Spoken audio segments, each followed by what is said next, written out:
Related to the one before the last card, I would like to hear more about what the enforcement mechanisms are for making sure that the safeties that you say are in that contract can actually be enforced.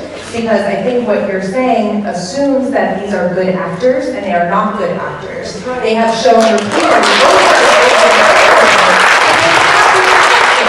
to follow through on contracts, and what ends up eating a lot more resources is fighting with them. And I want to know how my family gets made whole when they screw it up.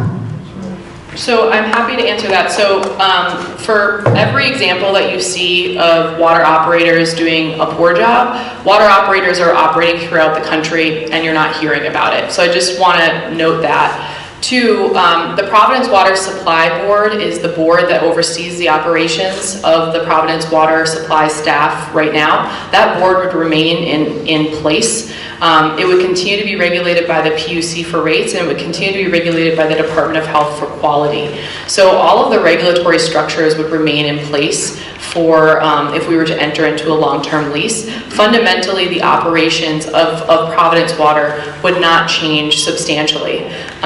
The other, I'm trying to think about anything else that would be worth emphasizing. In terms of the legal liability, obviously that's something that we would be looking at if we entered into a transaction or did a transaction.